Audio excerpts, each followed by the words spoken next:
Hello, everyone. Welcome to the Laura Canfield Show, the Awaken to Happiness Now Global Series. Thank you so much for being here with us today. And my good friend Patrick Prohaska is here with us. And I'm so excited because it's always so much fun having Patrick with us. The processes are always so amazing, high vibe, and so much wonderful information as well. So I know even today we're going to have some transformations on this call and some transformational experiences and a lot of clearing. And I would say clearing and upgrading. So that's what I am intending on, clearing and upgrading. And for those of you who don't know Patrick, you know, he, like I said, he's been on our show many, many times, a regular guest, a good friend, and I'm so happy he's here again with us. I've also trained with Patrick in his Light Bridge certification program. And so, or maybe it was called Thrive Energetics at the time. But still.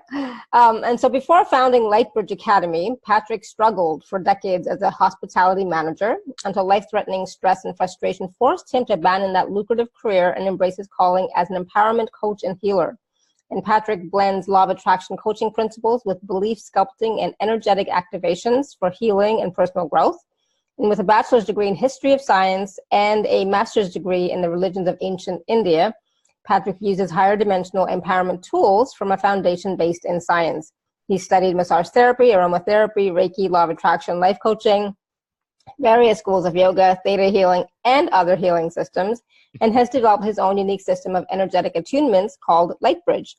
And I know most of you, or some of you, have already experienced the work that Patrick does, either on this show or on his many sessions that he performs with all of you, personal one-on-one, as well as the group healings that he does on a regular basis. Because I know, Patrick, I was looking at, you know, I always see your posts on Facebook and in my email, and I see how much you're serving your community, and I just love that. And so today, again, you're being of service to us, and we're going to be talking about Light Bridge Wealth Harmonics. And so this is a topic that I don't think we've actually talked about before, so I'm excited. So welcome back. I'm always so happy to have you with us.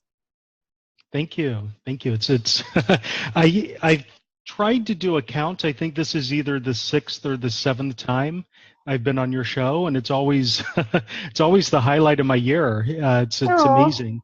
And you know, I don't know if everyone here knows it, but once upon a time, I actually traveled to Vienna, where Alara is, and did the show with her there. And that was one of the most fun experiences I've ever had. So Alara and I have this really beautiful connection that I'm sure goes back many lifetimes. I think so. And as I was even reading your bio, I'm like, yeah, like we are so connected. Like every time you're on the show with, you know, we're always in sync, we're always connected. Whatever's happening with you is happening with me. And it's like, interesting.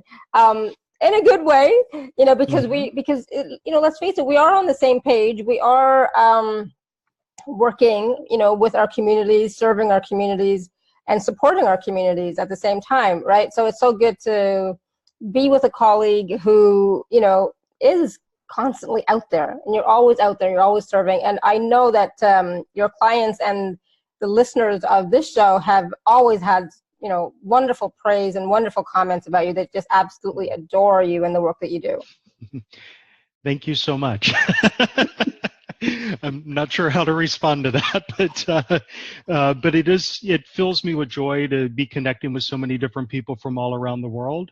And I can't imagine doing anything else right now. So, and he truly is easy on the eyes. I love your new hairstyle too, by the way. Yeah, I can let it down later. It's getting longer. I actually got it cut yesterday, and they trimmed off about an inch. But yeah, I love it.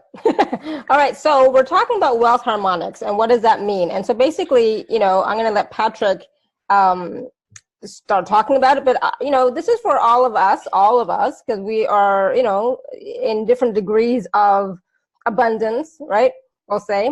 And, you know, our flows of cash, our flows of wealth, our flows of abundance are flowing in different levels, we'll say, right? So, so this is really for everybody. This type of call is for everybody, because we are all working with the instrument of money, of wealth. It's in our society, right?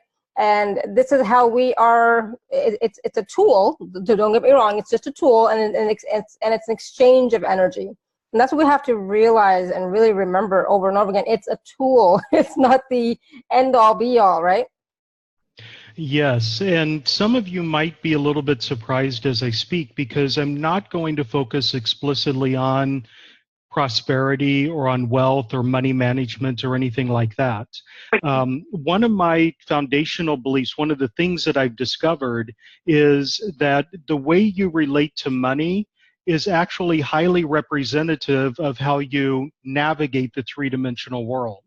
If you live your life in a state of alignment with the world that you're trying to navigate, then things tend to come to you more easily and effortlessly than they do for other people. But if you have deep-seated belief systems that you may have picked up in any arena of your life at all that tells you that you're unworthy of having in general, or that you need to earn everything in order to receive, or that it's wrong for you to receive, or dangerous because if you receive, it means that you're indebted to other people. There are all sorts of energetic orientations that we adopt as we learn to navigate the three-dimensional world that has a profound impact on how you relate to money. And how you relate to money tends to infect or infest every other dimension of your life, for good or for bad. And then it's also true that sometimes people will have the symptoms of whatever's wrong in their life emerge within their financial arena, but it might at its root not be a financial problem. So a really common example is if you are of an energetic orientation that romance is scary for you, and you have been abandoned, you've been humiliated, you've been rejected, love is painful for you. If you're in that situation and you simply can't bring yourself to enter into a relationship, one of the easiest ways to avoid romance is to have financial problems. Because if you have financial problems, you can't really afford to do the things that you would want to do to build a relationship with somebody. So the blockage looks like it's something that's financial, but it's actually in a completely different arena of your life. So the work that I want to do with everyone today is about coming into alignment with what your true desires are, and kind of shifting your energy to one of receptivity so you can navigate the world, noticing all the opportunities to have what you would desire in your life. And you'll receive flow in every dimension of your life when you do that. When you begin to harmonize yourself in your current egoic persona with your higher self, or with the universe, or with source, or with God, or however you like to conceive it, then you begin to step into flow. And flow isn't just related to money, flow is related to everything. Anything and everything that you focus on begins to flow even more. And one of the caveats that I would recommend for people is, as you are becoming like deeper invested with your power, your thoughts tend to have a lot more power than they had before.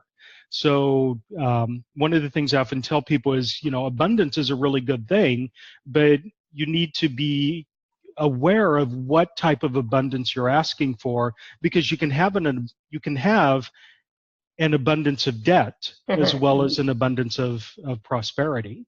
So if you're focusing on digging yourself out of the hole and how painful it is to not be able to do the things that you want to do, and every month it feels like a struggle, you have to crawl past the finish line to get rent paid, then if you're focusing on all of that, you're creating the energy of more abundant debt in your life.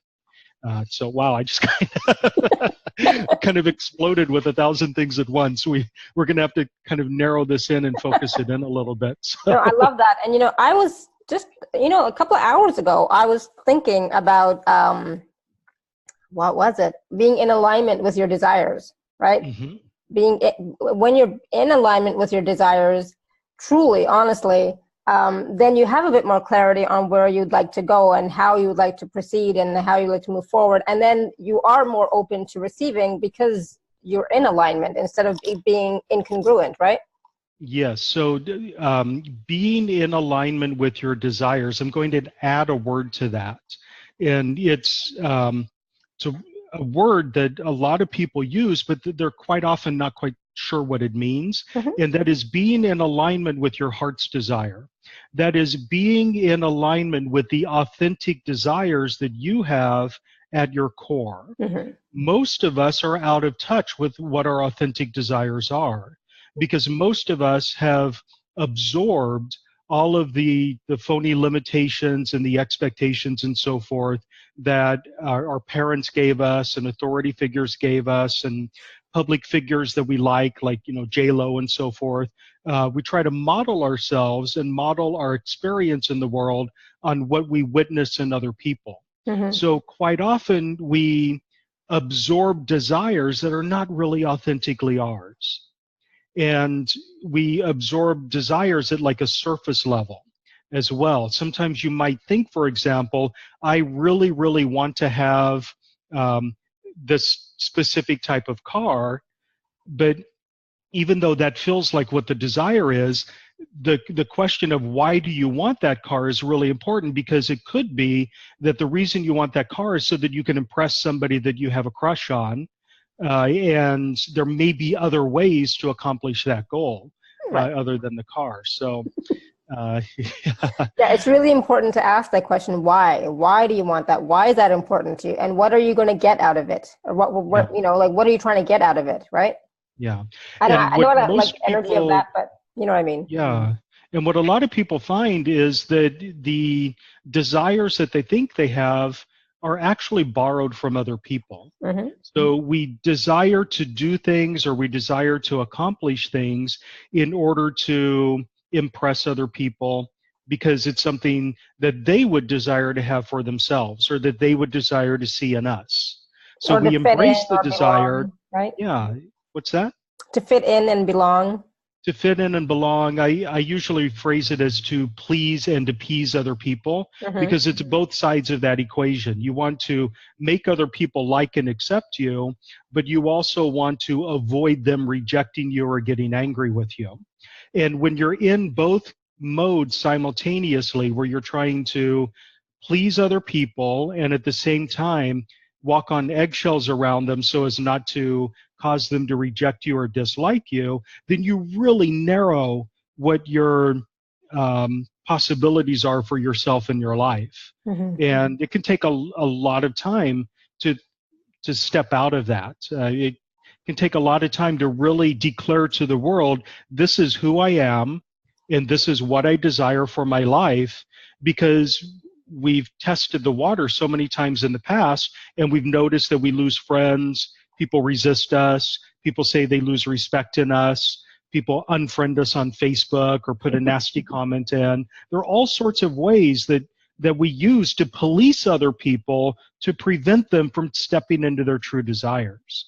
And it'd be, your true power comes from overcoming the fear of the consequences of you living life on your terms. Interesting. Yeah. So, as you're speaking, I'm just thinking back on my life and all the things that I've done in the past, 10 years or so. And it's like, I've been on the edge and constantly pushing the limits, doing so many different things that, some people like, some people didn't like, but I,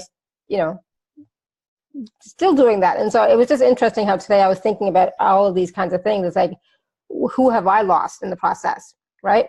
Who is no longer with me, and who have I offended? Who have I insulted by just being me, or finding out who the real, true, authentic me is, right? And expressing that. Yeah. Now, and you probably found that both in your personal life and in your professional life. And in your professional life, this is fairly universal. We often have our fears magnified when there are dollar signs attached. Right. So when there's the possibility of losing clients, or losing business, it becomes a lot more scary for us to really expose who we really are to the world. And therefore, we kind of shut ourselves down, or we have a collection of different masks that we wear for different occasions. So I'll put on my business mask, and I'll make sure I don't say anything to offend potential clients, and hide myself in the process. And then when I'm out with friends, I'll put on a different mask. But the fact of the matter is, in either case, I'm wearing a mask. And that mask is hiding, it not only hides your true authentic self, it is like a filter that blocks your power. So whenever you're wearing a mask in order to please and appease other people, you're also filtering and shielding yourself so that your internal power cannot be expressed in the world. So for me, one of the ways to truly empower yourself is to strip off those masks. And it also requires, I'll throw this out as an aside without going into it, but it doesn't really make sense to strip off your masks if you're not willing to also strip off your goggles. Because we all wear goggles where we see the world from a specific perspective, and we refuse to see people for who they really are. We see people as we expect to see them or as we want to see them. And if you really want to liberate yourself internally, you have to be willing to strip off both the masks and take off the goggles. Absolutely. Yeah. And be really willing to see everything, including yourself and everybody else around you, really see them for who they are, right? Yeah, who absolutely. they be. Absolutely. Well, who they are. But who the funny thing about that is the vast majority of the people around you are also hiding behind masks. And just imagine how difficult it is to navigate the world when you're wearing a mask that is meant to project to somebody else who you think they want you to be, but they're also wearing a mask, so who you think they want you to be is already skewed. Right. So it's no wonder that it's really difficult to achieve intimacy and to be vulnerable with other people, to simply allow somebody into your life and actually trust them to see the real you. It's a lot of energy that you expend navigating those waters. And just imagine what you could accomplish in your life if you could free up that energy to do other things. Beautiful. Absolutely. And, and that's the thing. Are you willing to look at that? And are you willing to free up that energy? So, and are you willing to be you? Are you willing to be you in all your power and all your glory and all your radiance? Yeah. So to get to the topic of money, every single one of us is carrying limiting belief systems about money that we picked up from authority figures, especially our parents. And the limiting belief systems that I have might overlap with yours, but they also might be completely different. So for me personally, me specifically, I grew up in an environment where my parents were very suspicious of anybody who had money. And my mom would say over and over and over again that she'd point to somebody who was wealthy and say, that person, they're hiding something. They couldn't have gotten that money without criminal activity. You know that they can't be trusted. So those belief systems kind of soak into me. And as I was growing up, it felt dangerous to actually live in surplus, because living in surplus in my mind meant that I was going to be accused of criminal activity and that people wouldn't trust me. So it translated eventually into whenever I would receive money, whenever somebody would pay me for a service, I'd feel guilty. I'd feel like I cheated them in some way, and that they were going to discover just how much I had cheated them, and then I'd end up in jail or something, because wealthy people are criminals.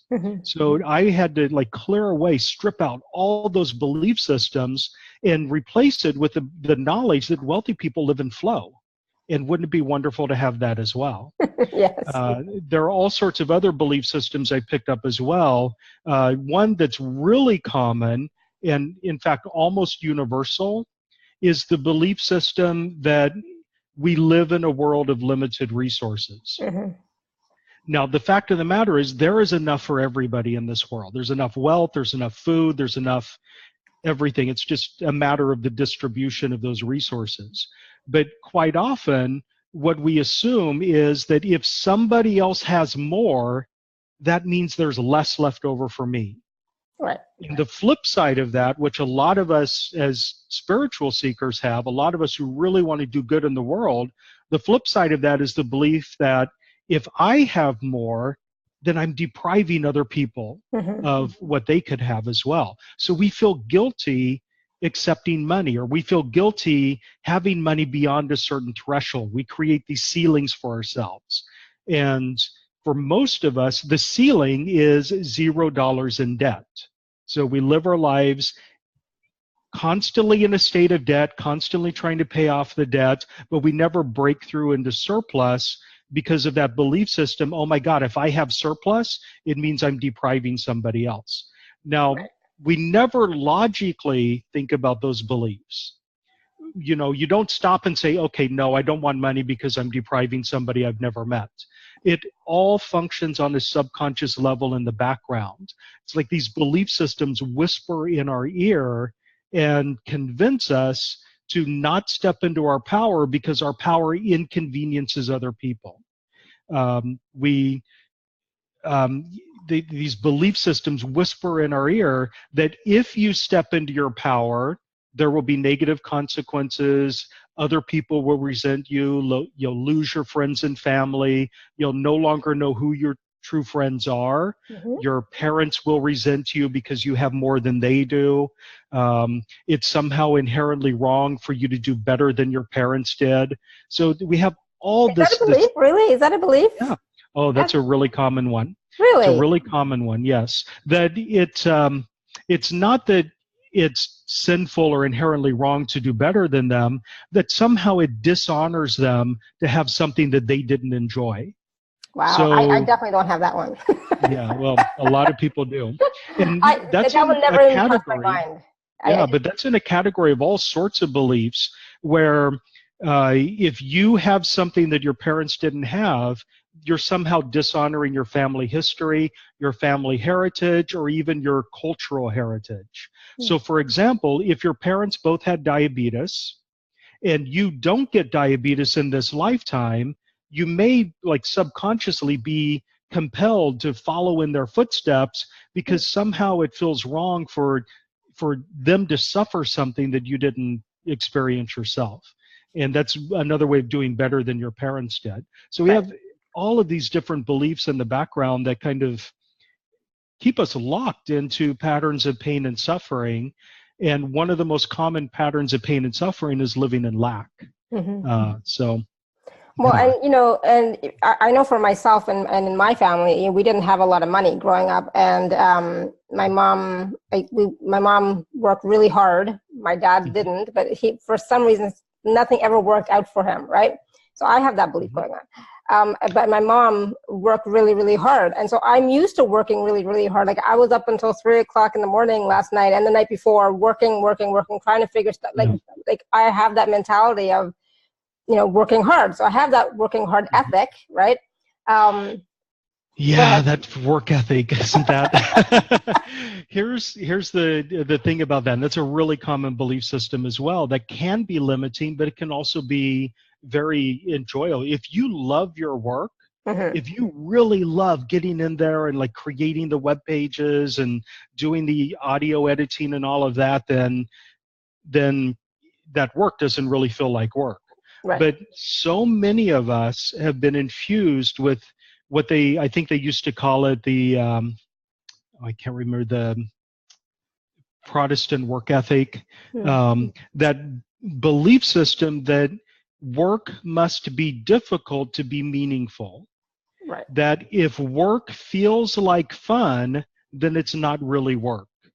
And that any money that you earn through something that's not hard work is not as valuable as money. It's like it's somehow shameful to have money that you got easily.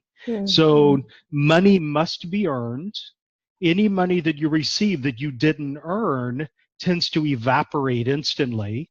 You'll receive a windfall, maybe $1,000 or €1,000 will come your way unexpectedly, and then poof, your car breaks down. A hidden expense just pops up Right. immediately to wipe it out.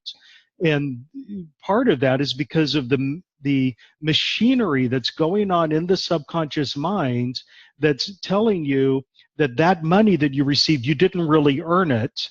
Therefore, you really shouldn't have it. Therefore, let's create a way to get rid of it quickly. Yeah. And then the expense emerges. So And I'm then just going to ask everybody really quickly, yeah. some of these beliefs that we're talking about, how many of those do you have? And are any others coming up for you that you're like, oh yeah, I have that. Oh yeah, I have that. Or, I think I have this one. Just type it in the chat just so that we can, because I know, I know Caroline, when Patrick was just talking about this one, it's like, oh yeah, I thought of Caroline, because I remember at some point that kept happening to you. You get money and then automatically everything would break down. I remember that. But yeah, once upon a time, I tried to make a list of all the different limiting beliefs, and it was thousands of beliefs. It just went on and on and on and on and on. And eventually I completed the list, but I gave up because it was just too much. Yeah. It's just interesting to know that there are so many that we're not conscious of, right? A lot of times, because they're working in the background. The thing is that the vast majority of these beliefs you're not conscious of. And in fact, it's really, really common to consciously believe something completely different than what you feel at a subconscious level. So you might consciously realize that you are worthy of financial success. And you might declare that to the world, but still have those subconscious belief systems that say that you're not really worthy of it. And whenever your subconscious mind is in conflict with your cognitive mind, your subconscious always wins. Always. So, that is true. So even if you think you don't have any of those beliefs, Julie, consciously you may not, but subconsciously you may. And I'm not saying this to stick any of you with any of these beliefs. It's just interesting what might come up right now for all of you. Okay. Shame. Yeah, that's a big one. What did Shane write? Melissa wrote about shame and never having money and too difficult to receive even as a gift. It wasn't earned with hard work, and it's all, for her, it's been all about shame. Right? Shame energy. Yeah, let's talk a little bit about shame energy in general. And the reason I want to focus on that is because there are a lot of energy healers and new age thinkers who will tell you that shame is absolutely bad in all contexts. And for me, my belief system is that when you come into alignment with all of your emotions, including the negative emotions, you recognize that every single emotion, no matter what it is, has a message for you, and it's nudging you in a specific direction. So every single emotion you feel is inherently good in the sense that it has a message for you, and if you can hear the message, then you can react. The problem that most of us have is that we get stuck in those emotions, and then they mushroom into something much bigger than they really are. So shame energy, the basic raw feeling of shame, is a message that you need to check yourself because you're stepping on somebody else's boundaries. So at the most basic level, shame is designed to prevent you from trampling other people's privacy, trampling other people's rights, and so forth. Now, the problem in our society is that shame is very often weaponized. It's used as a tool of control. It's used to tell people what they can and cannot do. It's used in such a way that people don't just notice the feeling of shame and say, hey, I need to check myself here and maybe apologize to somebody for stepping on their boundaries. We get boiled in shame, basically. We drown in shame. And then we soak it in, and we live life from a position of shame. Some of us do. And when you're ashamed of ever having a need at all, then it's really difficult for you to ever ask for help. And even if you do ask for help, it's really hard to receive help if somebody offers it. Hmm. So shame, when you get stuck in it, really shuts things down. Anger is a good emotion because anger causes you to take action. Anger allows you to stand up for yourself. If you lived your life completely free of anger, then people would walk all over you. However, some of us get stuck in anger and it boils into rage or grudge energy or the feeling that we need to get even or being instantly and easily triggered into outrage whenever we read something on Facebook, that sort of thing. Right. So yeah, so it's really good to kind of get to a place where you can accept those emotions as something good within you. Because the funny thing is you end up like being ashamed of being of having the feeling shame. Right. So Yeah. yeah. Well, I think though all of those emotions, all those feelings, as they're coming up, they're just showing you where you're at, who you are. And then, so there's nothing that's good or bad. It's just showing you, hey, take a look at this. What's going on here? Let's go deeper, and find out what's going on. Right. There's nothing good or bad about anything. That's your emotional guidance system. Yeah. And if you can listen to your emotional guidance system rather than respond to your emotional guidance system with inflamed emotions, then you can really navigate the world from a place of power. So a lot of us, unfortunately, because we've been victimized, we've had rejection, abandonment, betrayal, and so forth, we end up getting triggered really easily. So what happens is the trauma of being rejected or the trauma being made fun of, the disappointments that we often feel, they get kind of stuck in the brainstem as dangerous events. And then when they're triggered, when somebody says something that triggers us, we don't merely respond to the thing that was said to us in the moment. We carry the weight of every single time something similar has happened in the past. And that's why some people like explode with rage or outrage when somebody says something that might actually have been perfectly innocent, because they're not simply responding to what's being said in the moment, they're responding to every single time that they've experienced that. And it can be, mind-boggling for the person who's on the receiving end. But we've kind of drifted away from. Yeah, those of you who know me, you know that I can go down rabbit holes really easily. So I'll try to bring it back. So. It's okay. So we do have a lot of questions in the chat, and we have people with their hands raised as well. Hold on, where am I? So yeah, lots of questions and comments, and yeah. So Caroline was saying, how much clearing do we have to do to finally get cleared? And then she asked you, are you clear, Patrick? No, first of all, I'm not clear, but I manage things. Now here's the thing: we're all human.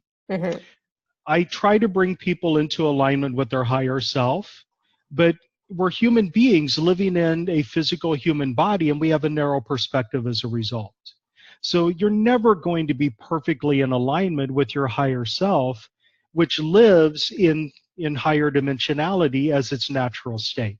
Our natural state is 3 dimensions. And because our natural state is 3 dimensions, we navigate the world using our brain, and the brain has certain limitations built into it. So you're never going to be 100% clear. And the belief that kind of underlies the question that I really want to clear for everyone, just let me connect in really quickly with everyone on the call. So anywhere and everywhere you have lived in the energy that no matter how much work you do, you will never achieve your goal. That no matter how much healing energy you receive, you will never be healed. That no matter how many beliefs you clear, there's a bottomless pit of beliefs that you will never get to. Let's let's clear those beliefs away so you can recognize that it's all part of a sliding scale, and there's a certain point at which you can really deeply empower yourself without feeling like you have to be perfect or clear everything. Okay. And this kind of brings up an image that I've talked about a lot in my calls, and some of you will recognize this. A lot of us kind of have this experience where we're clearing beliefs ad nauseum, and we experience it as kind of peeling away the layers of an onion. And the onion has like thousands upon thousands of layers, and you're constantly peeling away those outer layers. Now, as you're doing that, you would assume that the onion's going to get tinier and tinier as you peel back those layers. But it doesn't. The onion expands to fill the space left behind by what you've cleared. So it feels like you can do, decades of belief clearing work and never move forward, even though you really have. So if that is a metaphor that clicks with you, I want to clear that away as well. Yes, please. Because there's a feeling that I've noticed in a lot of people that as soon as you fix one thing in your life, something else floods in to fill the void. As soon as you get one bill paid, another one emerges.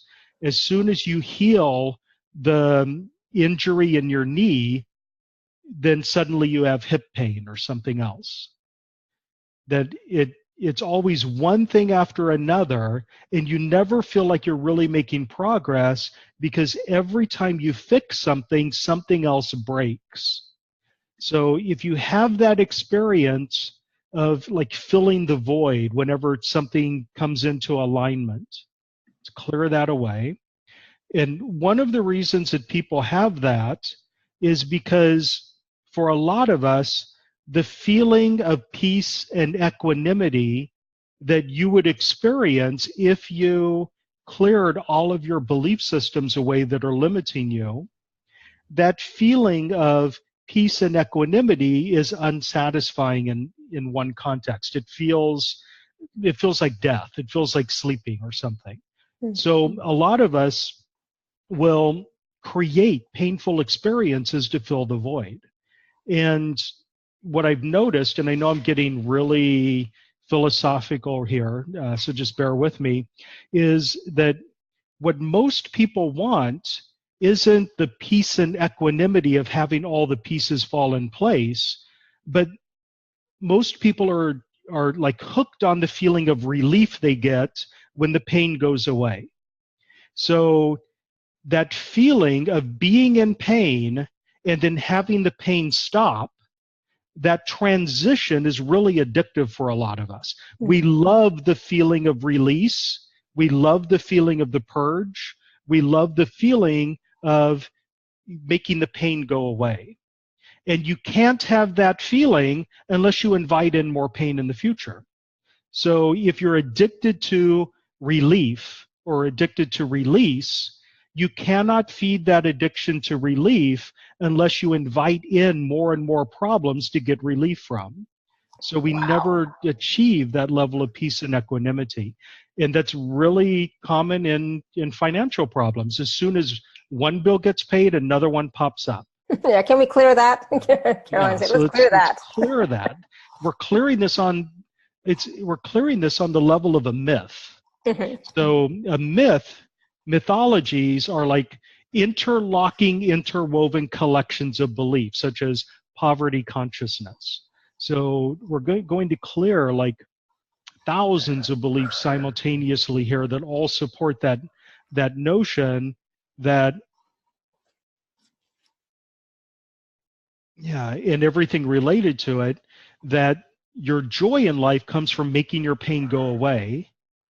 And that if it's not one thing, it's another, it's one thing after another, or anything else like that.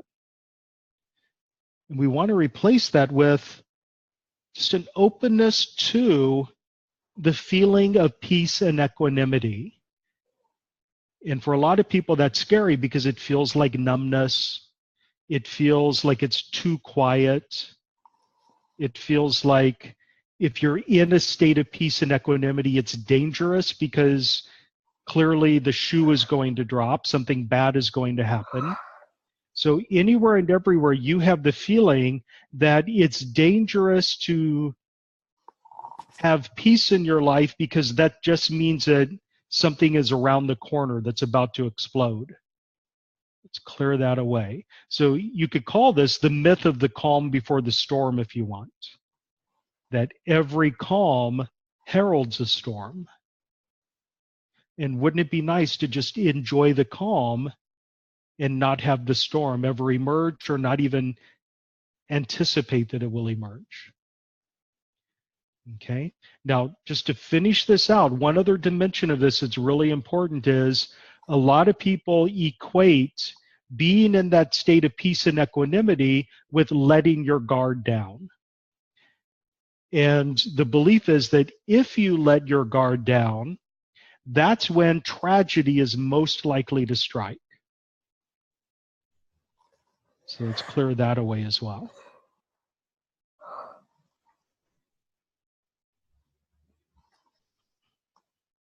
Okay, beautiful. Okay, now everyone take a really deep breath and hold it for a moment. And release when you're ready. Okay, there we go. It feels good. It feels really good. Wow. I'm looking at all the happy faces on the screen right now. So. Yes, and I'm yawning, so we know that energy shifting here. Yeah, that's always an energy shift sign. Now, that specific truth or concept of being addicted to release, that was a belief system that I had locked into myself that I was never, ever, ever aware of until recently it was pointed out to me in an ayahuasca ceremony. So a lot of times we carry these really profound, deep belief systems that we're completely and utterly blind to until they're pointed out to us. So awesome. Thank you. There are others I picked up as well, but I won't go into them. Yes, we all have a few, so it's all good. Wow. All right. So, do you want to take some questions? Sure. I'm happy going with the flow, doing anything you'd like. Okay. Still yawning. Okay, so here's a question from Christy, and yes, I'm going to go back to the older ones in a second, but this relates to what we're talking about right now. Do I need to identify each limiting belief around money to have it healed? Some people would say yes. I do not. There are all sorts of different healing systems out there, and these different healing systems are appropriate for some people, but not for others. And there are certain healing systems, I'm sure everyone's aware of theta healing, where you do individually, meticulously go through every single individual belief one by one and clear them all together. Or you find the stack of cards and you pull out the bottom card and cause the entire card house to fall. So, and for some people really respond to that, and they need that approach. They need the meticulous approach. Some people are also in the position that something must be named in order to be cleared. So some people believe that they cannot clear the limiting belief unless it's been invoked and named and identified, and then you can move on. Now, in Light Bridge, I work differently than that. I bundle together hundreds of beliefs because I'm not really working on clearing the beliefs. I'm working on bringing you into alignment with an energetic pattern where those beliefs don't exist. So the way I function in Light Bridge is I can shift into clearing the individual beliefs one by one if we want to. But what I normally do is I connect with your higher self. Your higher self is essentially you, completely and utterly free of all of those limiting beliefs. And I just try to invoke alignment between you and your current persona with the energy of your higher self. Another way of looking at it is I'll take a template or a blueprint from your higher self and impose it on you and your current egoic persona. And when we force that alignment to take place and you shift your energy to more match that of your higher self, those belief systems kind of dissolve of themselves, they resolve. Mm-hmm. And then if any are left behind, then we can go through and individually clean them up one by one or in chunks. So some people respond really, really well to that approach because they find the meticulous one by one approach too time consuming. And other people respond really well to the meticulous approach, and in their mind they feel that what I do is it's too rapid, it's too sloppy, it's too undefined. So it just depends on what your orientation is, what works for you. Mm-hmm. And I just want to point out too that, yeah, we all have beliefs, limiting beliefs. We all have some blocks, but that does not mean that we stop ourselves from creating our life, waiting to clear all those blocks first, and then we're going to move into creating our life and living our life. Thank you. That is so important. Let's clear away in everyone right now, since you brought that up, the feeling of never being ready.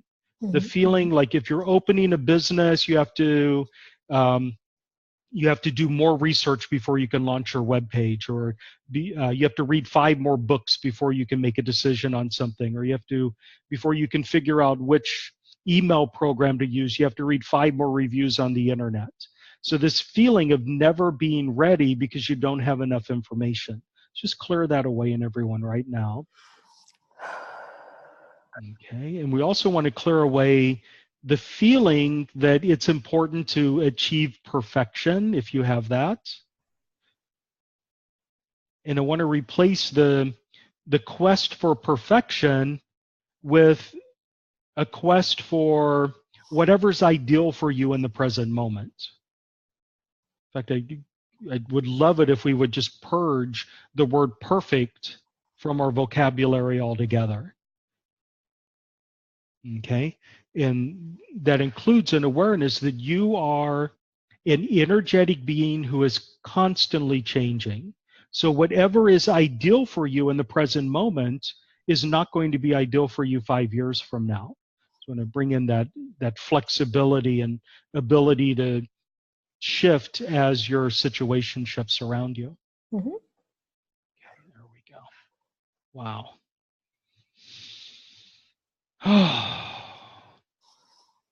Awesome. Thank you. So we're going to go to Marlene. If you want to unmute yourself. You raised your hand earlier. Go ahead. Hello. Yeah. Hi there. Hi. Hi, Marlene. Everybody's yawning here. It's like, wake up. It's one of those catchy things. My thing lately that came up was giving, okay, overgiving. And then when you can't do it anymore, these people turn on you. Mm-hmm. So I am like, okay, that's fine. I didn't need that energy in my life. But yeah, so I would like to clear that, where there was some kind of, belief in my head that I had to help everybody and, bring them out of their financial problems by giving them my resources, and then when I said no more, they turn on me. Yeah. Yeah. Well, let's start a little bit deeper, because I can see this both in you and on several people. And that is just the basic belief system that people will eventually turn on you. So let's go back for everyone. Let's go back to the very first time in this lifetime or any previous lifetime where you decided that if you just wait long enough, everybody will eventually turn on you. Let's get the truth about that and clear it away. And you in particular have some very specific traumatic experiences in this lifetime where people that you trusted just turned on you in an instant. And then later, they would pretend like nothing had ever happened and you never knew whether to trust again. So we're clearing that away for everyone. Okay, and now we're going to shift gears and we're going to clear away something that's also really common in just about everyone on this call, the feeling that it's your obligation to go out of your way to help other people. Now, it's really nice for you to help other people. It's a beautiful thing for you to go out of your way to help other people who are in need. What I want to clear away is the feeling that it's your obligation or your duty to do so. Okay. So anywhere and everywhere you've decided that it's your duty to always put other people first no matter what. And if you see somebody in need, it's your duty to drop everything and help them. Let's clear those beliefs away. Now, it would be nice if you did, but when you're operating from a sense of obligation rather than a sense of genuine, honest desire, there's always an element of resentment built into it. So a lot of times we'll go out of our way to help other people, but deep down inside we resent them for needing us because we feel obligated to help. Let me clear that for everyone. Okay, and now the way you've got them pieced together is really interesting. That it's congealed into a belief system that I need to go out of my way to help other people, and if I let my guard down and don't help them, they're all going to turn on me at some point. So just want to, if anyone else on the call has that as well, let's clear it away. Because you as a service-oriented person, you as somebody who's working in the healing industry, that is a really heavy energy to carry because everybody has needs. And if you're driven to help everybody, then you're never going to have enough energy for yourself. Okay. Now, the other thing I want to clear away for everyone on the call, but particularly in you, is that feeling of there's this hurt feeling that you get when somebody does like unsubscribe to your mailing list or does say, you know, why isn't this free or something like that. It stabs a wound that you have. So let's clear that away as well. That feeling that people are actively trying to hurt you by rejecting you. I'm not saying that you overreact when it happens. It's just that that pain gets stimulated whenever it does. Okay, beautiful. So thank you, Marlene, for that. Thank you. That was wild. Now the resentment that you really don't know about or notice, did we clear that too? I already did. We all, I did that as part of it. Now we all like have different areas in our body where we hold resentment. We kind of push it down and ignore it. And usually it ends up in the kidneys or it ends up in the joints or somewhere. But yeah, that I purged that as well through that. Okay, good. No one wants that. No, thank you, Marlene. Thank you. I was like yawning so much during that and just like, oh my goodness, still running. So Maria, I'm going to unmute you because I know that you had a question. You typed it in too to me, but go ahead. If you want to speak. Are we looking for Maria? Yeah. You're unmuted, Maria. Looks like her screen is frozen. No, that's all right. Or I can just ask the question, I guess, if you're not able to speak right now. So she was asking, what is the block around money and joy? And then please connect me to my higher self, my blueprint. Please align me to my higher self. Okay, let's start with that first. So I want to clear away the belief system that you are not connected with your higher self. Because the fact of the matter is, you are your higher self. You just don't know it because of the goggles and masks that you're wearing. So there are a lot of systems out there and a lot of teachers out there who will tell you or imply to you that your higher self is this some distant spiritual being that you have to work lifetime after lifetime after lifetime to discover, or that God is somewhere out there, that you have to, travel to the seventh plane, or you have to go outside the universe to connect with God. And my belief system is that every single thing divine in the universe exists inside of you. You and God interpenetrate. You are your higher self already. You just don't know it because of all the limiting belief systems about who you really are. And if you could just strip off those goggles, then you would see the divinity that exists inside of you at all times. So if any of you have this belief system that you are distinct and separate from what is divine, let's get the truth about that and clear it away right now. If you have this belief system that your higher self is this lofty, distant goal that you need to crawl towards, and it's going to take lifetime after lifetime to get there, you are your higher self. I teach a course called Take Back Your Power. And the first thing I teach in the course, Take Back Your Power, is that you have never, ever, ever been disconnected from your power.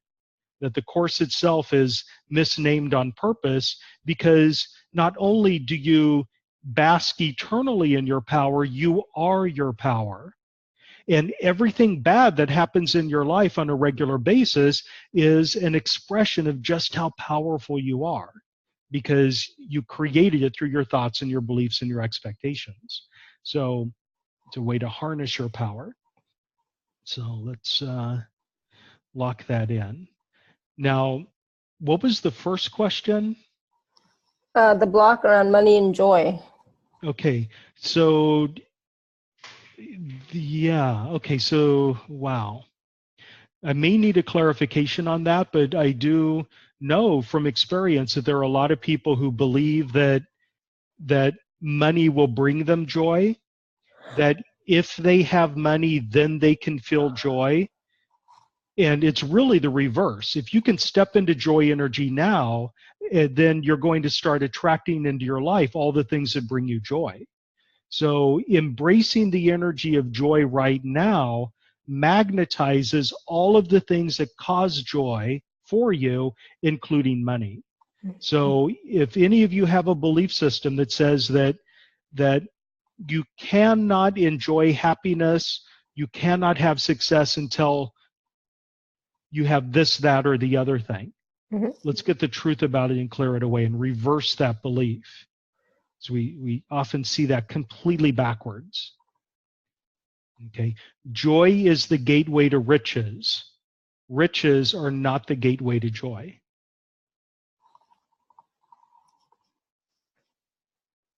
Okay, beautiful. Okay. Beautiful. So go ahead. Yeah, I can see that there's a lot of blockage in that, and that a lot of people, we just have this built up body of evidence that tells us that that's just not the case. And I know many, many times in my own life, I've looked at my life and I've said, if I just had $20,000, everything in my life would fall into place, not realizing that the $20,000 is a symptom of whatever it is that caused things to fall out of place in the first place. So it's never the solution. If that money came to me, it would just enhance the it would give me more evidence that it's true in the future. Right. So, oh goodness. So I was looking for a question on the chat from a while ago, and then I couldn't find it, and then I lost it, and blah blah blah blah. So Margaret Nadeau is asking, I would like to clear fear of not having enough money to survive in my senior years. I'm on the verge of this era by a few years. Yeah. Before we get into that, I see, like, I was directed to this question here that says, my question is being aligned, does being aligned mean we are able to attract money? And the belief system that underlies that question is a belief that you cannot attract money and that you need alignment in order to attract money. Being in alignment simply means that you're free of all those limiting beliefs that prevent you from having money. But you can still attract money if you're out of alignment. It's just that if you attract money when you're out of alignment, you'll probably spend it quickly. So you might not have the surplus. So don't ever postpone whatever your desire is until you're in perfect alignment before you can have it. Yeah. Yeah. And then, I'm sorry, back to your question that you had pointed out. From Margaret Nadeau, I'd like to clear the fear of not having enough money to survive in my senior years. I am on the verge of this era by a few years. Yeah. So the first thing I want to clear away, and this is a very, very common thing that people latch on to as they're going into retirement in the later years. There's a belief system and a phrase that people use over and over again, which is, I'm on a fixed income. So whenever you're telling people I'm on a fixed income, you're telling yourself you're on a fixed income, what you're doing is you're shutting down all of the opportunities to have money flow in from alternative sources. So let's clear away just the propensity to say that in the first place.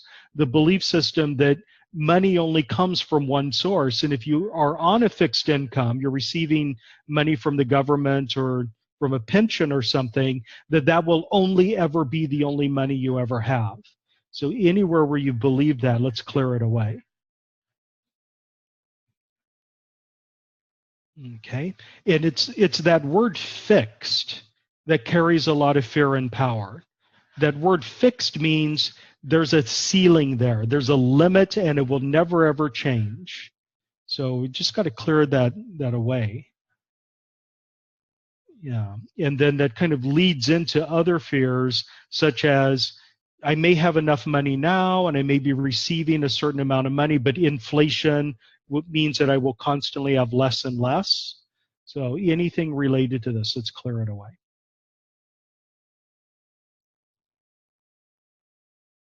Okay. And now let's invoke an openness to having money flow in from all sorts of different sources.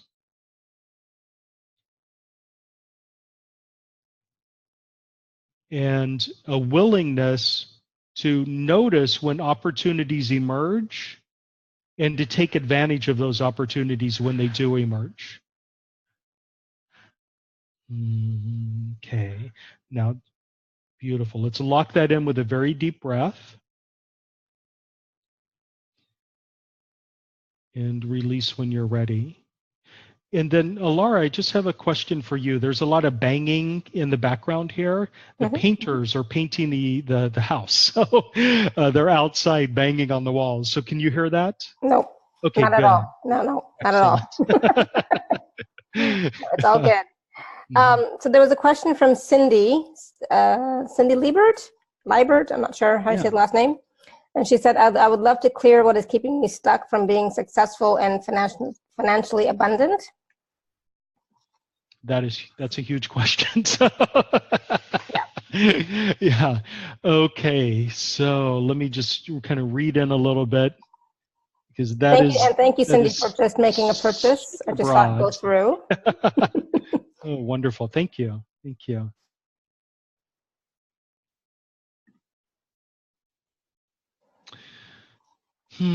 Okay, so for everyone who's on the call who feels stuck at the moment, let me see how I can do this. Just want to tap into everyone because there's a lot of people here today.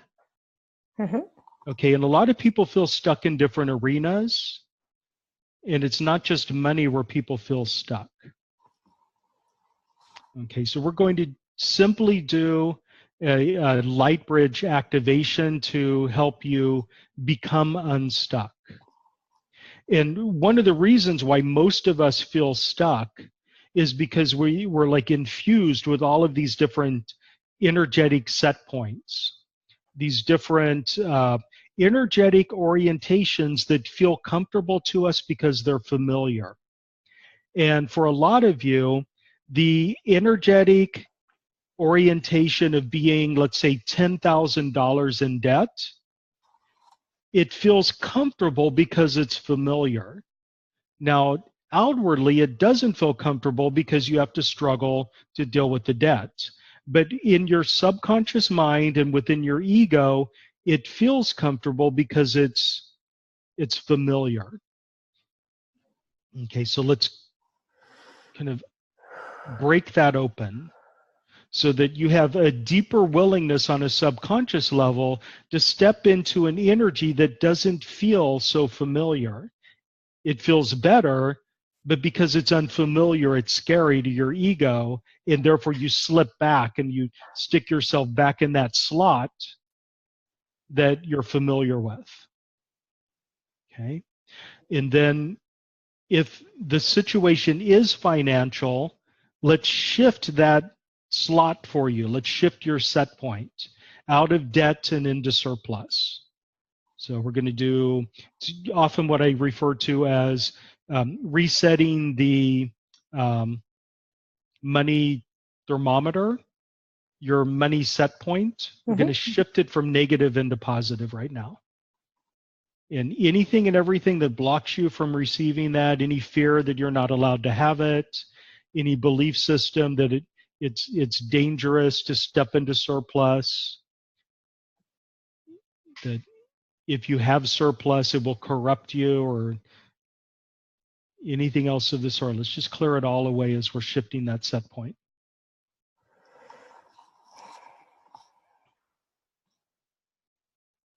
Okay, beautiful. Now, the reason with Cindy that I said that it's a complicated question, it's a huge question, is because for many of us, the thing that keeps us stuck financially is not a financial problem. And I think I'm going to want to talk to Cindy, separately one-on-one, because I can sense within her that whatever the blockage is that keeps her stuck financially, it's not a financial issue. It's something completely different. So Cindy, I'll contact you separately and explore that with you. Awesome. Thank you. And so Julie had typed in "me too, please." And so that clearing that Patrick just did was for everybody who has that going on right now. Yeah. Stuck financially, stuck successfully, and so on. All right, so we are going to take some more questions, but it is past the top of the hour, so I like to do the special offer at this time. So just talk about that for a few moments, and then we'll get back to your questions, so not to worry. So for those of you who are on the live page, you can just click on special offer. Those of you who are on or who are not, you can go to alara.at/show/Patrick4. And we're just going to open that up. And so this is the Wealth Harmonics, Light Bridge Wealth Harmonics package. There's 14 activations and some bonuses, 14 activations, attunements, sculpting processes, and so on. So Patrick, you want to talk about some of these tracks and bonuses? Yeah, and I want to go through it very, very quickly because I really I love the conversation we're having, and I don't want to take too much time for this, but this is Wealth Harmonics. It's designed to energetically bring you into alignment with the flow, the energetic flow of money. And as I mentioned before, the financial issues that you have are very, very rarely exclusively financial. So when you come into alignment financially, you also come into alignment in so many other arenas of your life. And that's why this package, it begins with an alignment through your energetic grid works. So it clears away the blockages and the gunk that is in your body's energy system, so that you can have the free flow of energy through your body, and that often translates into the free flow of money energy in your life. Next, there's a track on worthiness for wealth. clearing away belief systems about the nature of the universe and how the universe operates. A lot of us believe that the universe is, this dog-eat-dog world where bad things always happen. Next, we clear away victim identity. Next, we step into alignment with abundance for spiritual growth, because a lot of us have really limiting belief systems that tell us that money is inherently corrupting, and therefore you cannot have spiritual growth without also having poverty, or that poverty somehow fuels spiritual growth. That may be true for some people, but it's a limiting belief system. Next, we purge away the most common fears of wealth and beliefs about wealthy people, such as I was talking about earlier, that all wealthy people are inherently corrupt. If you firmly believe that all wealthy people are inherently corrupt, then subconsciously you're never going to allow yourself to have wealth, because you don't want to turn into something that you would dislike. So this clears that. Next, we clear away poverty trauma. We clear away vows and oaths of poverty, especially those left over from previous lifetimes in monastic settings. Then there's a track on wealth consciousness in general. Next, the power of happiness, which I alluded to earlier. Giving in gratitude, shifting your financial set point, and finally money management. So this is this is an enormous package, or a ton of tracks in it. And then to round that out, there are a couple of live events that I hosted in the past about money. One is healing your bank account.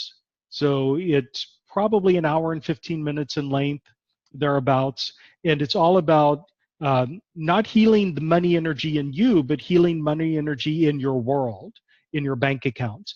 And then the next bonus is a clutter clearing event that I did last year, because this is the way energy works. If you clear away all of the junk and the clutter that is taking up space in your life right now, you make space for other stuff to flood in that's even better and more appropriate.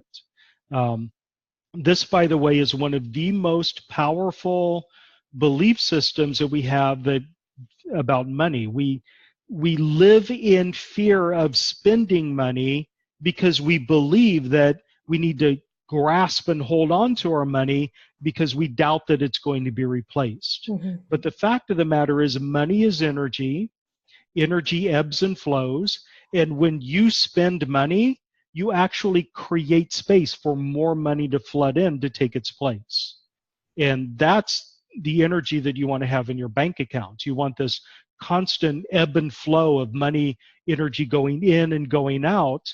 When you achieve that, when you have this energy flowing out and this energy flowing in, and it eventually feels like a heartbeat. And your heart beats in the same way. It squeezes money, or it squeezes energy out in order to create space to suck more blood in.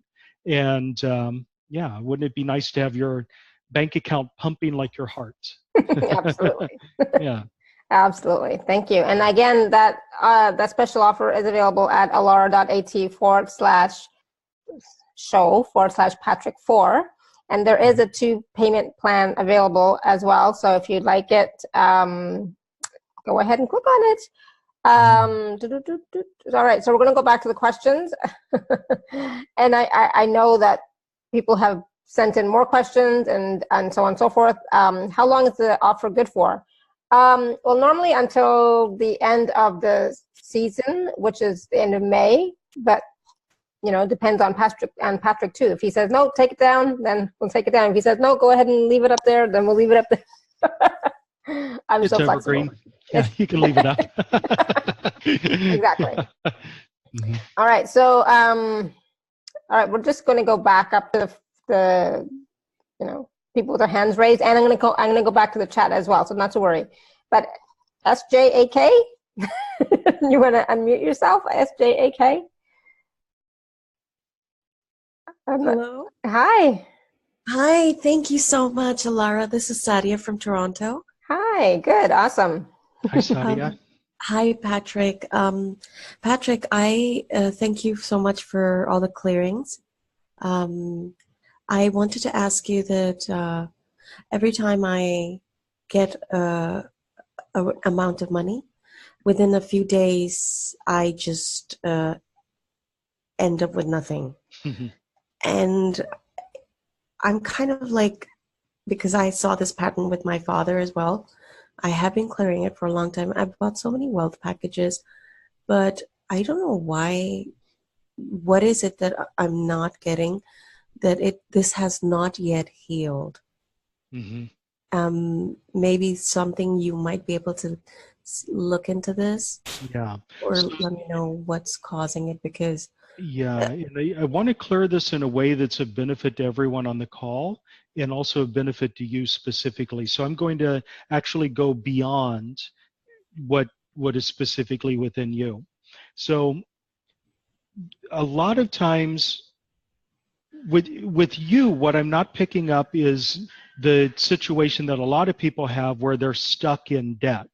What I'm picking up is that surplus is somehow not allowed for you. And for everyone on the call, anywhere and everywhere you have decided or you've been told that you're simply not allowed to have surplus in your life. Let's get the truth about that as understood by your higher self and clear it now. And then we'll break that down a little bit. Okay? yes. So it might not simply be that you're told that you're not allowed to have it. It could be that you are absolutely forbidden to have surplus in your life. It could be that you're forbidden by your parents, or you're forbidden by society, or forbidden by somebody from a past life, or you might believe that you're forbidden by God. So if any of you have this feeling that somebody else is going to be angry that you have money or that you have surplus, let's get the truth about that and clear it away. Yes. Yes. Now, it could also be, and I think this is where the rubber hits the road with you personally, is a belief that's carried over from past lives that if you have surplus, that will be a distraction from your spiritual growth. Yeah, And this resonates. you may even have a vow of poverty left over from a previous lifetime in a monastic setting. So Yeah. you have any vows of poverty left over from previous lifetimes? If you feel that you should take a vow of poverty in this lifetime because that's the best way for you to grow spiritually, if you have any belief systems that tell you that it's wrong for you to have money because the more money you have, the slower your spiritual growth will be because money is nothing but a distraction. Yes. And anything else, let's get the truth about all those beliefs and clear them away. Yes, that resonates very deeply, Yeah. strongly. Yeah. So it's no wonder when money comes into your life and you suddenly have surplus, I get you scared. get scared, you get rid of it right away because that means, oh my God, I'm stepping backward spiritually. Now, Yeah. for some people, stepping backward spiritually means God is mad at me. This is a My sin. goodness. So if anyone Yeah. on the call has the belief system that money is inherently sinful or money is inherently a gateway to sin, let's get the truth about those beliefs and clear them away as well. I can relate to that very strongly, like Yeah. the monk style life pattern. Okay. And then once again, kind of veering into what is a benefit to everyone on the call, but not necessarily you. Anywhere and everywhere you have a belief system that says that if you have surplus, you will no longer know who you can trust. People will take advantage of you. Scam artists will emerge. People will try to steal it from you. Your friends will no longer like you. Your family will resent you or anything else like that. Let's get the truth about all of that and clear it away. And with you particularly, it's not so much that your family will resent you or something like that. It's the belief system that spiritual beings and maybe even God would think less of you if you had money. Yeah, I can. I can relate to this very strongly right now. Beautiful. So let's clear that away. Okay, and then finally, for everyone on the call, anywhere and everywhere you've decided that it is outright dangerous to have money, let's get the truth about that and clear it away. And bring in an awareness of how to and what it feels like to have money, to have surplus, to manage your money in a way that's safe for you.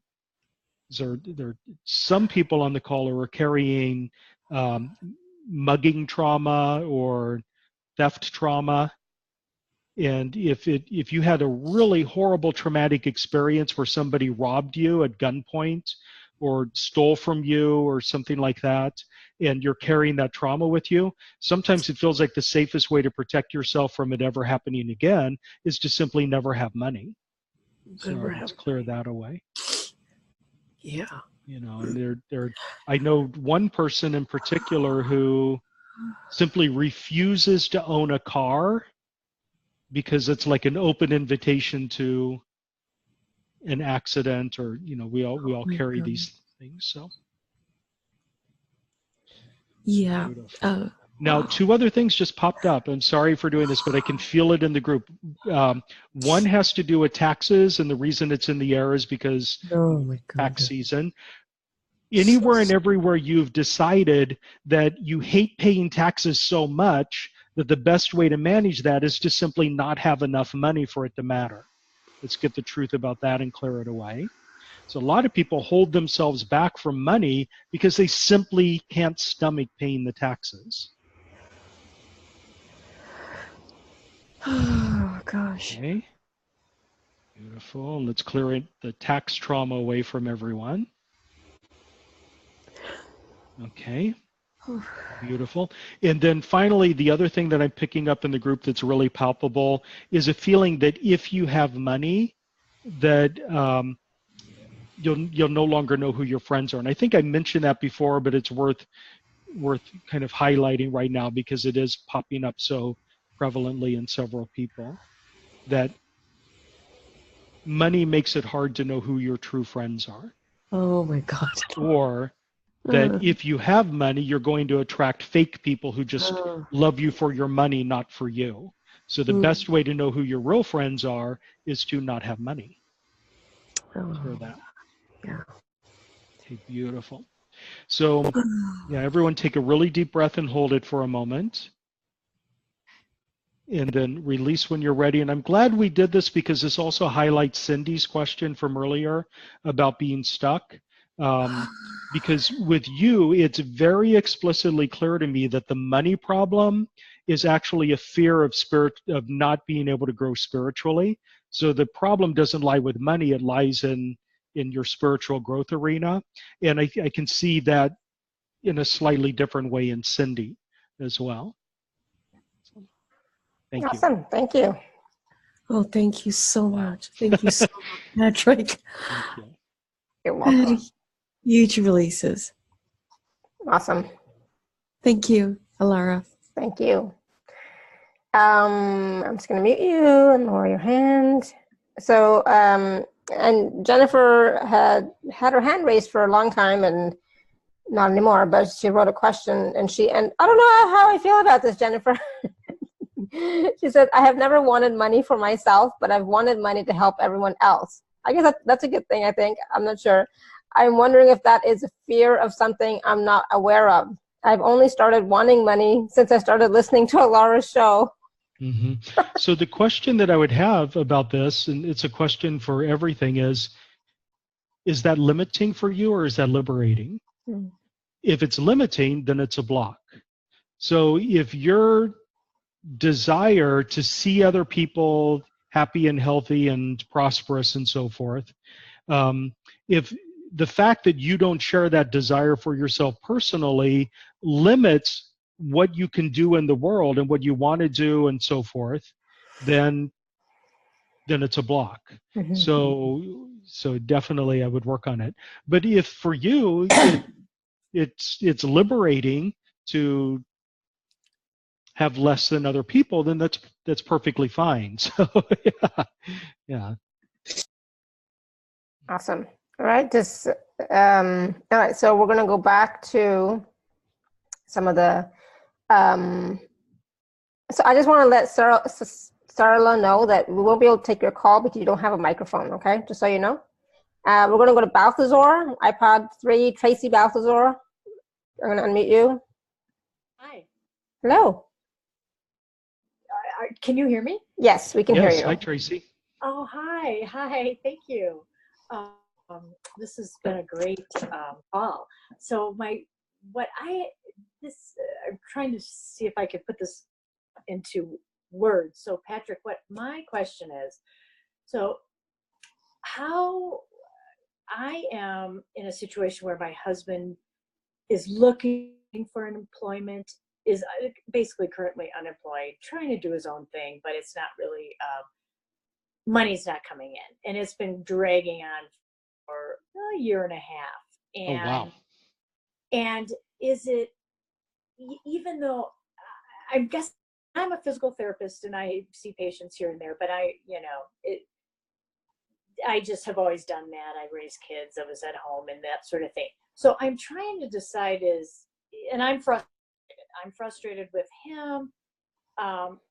But is it a money issue for me or is it his own personal issue? We're in the home together. Yeah, well, and I'm so glad you're asking this because this is a really important thing for everyone to bear in mind that within relationships, you attract into your life partners who have energies that mirror or complement. Sometimes they mirror and sometimes they complement, or they clash with whatever energy you have. So there's something in you that attracted into your life somebody who has difficulty finding a job or has motivation to find a job. So it could be that the blockage is exclusively 100% in him, and it's frustrating for you because you simply can't understand why he won't find a job. On the other hand, it could be something within you that invited the situation where you're in a relationship with somebody who's not finding work, and therefore everything is on you. What I'm picking up in you is there was a situation at some point where you had to bear the brunt of all the work. And this probably in childhood. Did you have like a sibling you had to take care of? No sibling I had to take care of, but I had, we came from a house where we had a lot of chores and work. Yeah, well, something happened along the lines, and it could be in a previous life, but probably in this one. In fact, I'm pretty certain it's in this lifetime, where the burden of doing all the work in the family fell to you. And that's kind of carried over as a theme in your life into the present. So whatever that is, let's recognize it as a pattern and begin to clear it away right now. Yeah. Okay. But I'm sensing that there's something you're not telling me as well about this. Is there another side to this? I know, I'm trying to think. I mean, I just am very frustrated at our financial situation, but I feel resentment because I feel like it's his fault, in a way. But I still carry responsibility. Oh man, I need to get out there and find a career after 30 years. So I do have that guilt, but it's, at the same time, I'm like, no, I see patients, I've got my thing. I don't know. I don't know. I'm trying. No. What do you think? What do you feel it is? I don't know what it would be.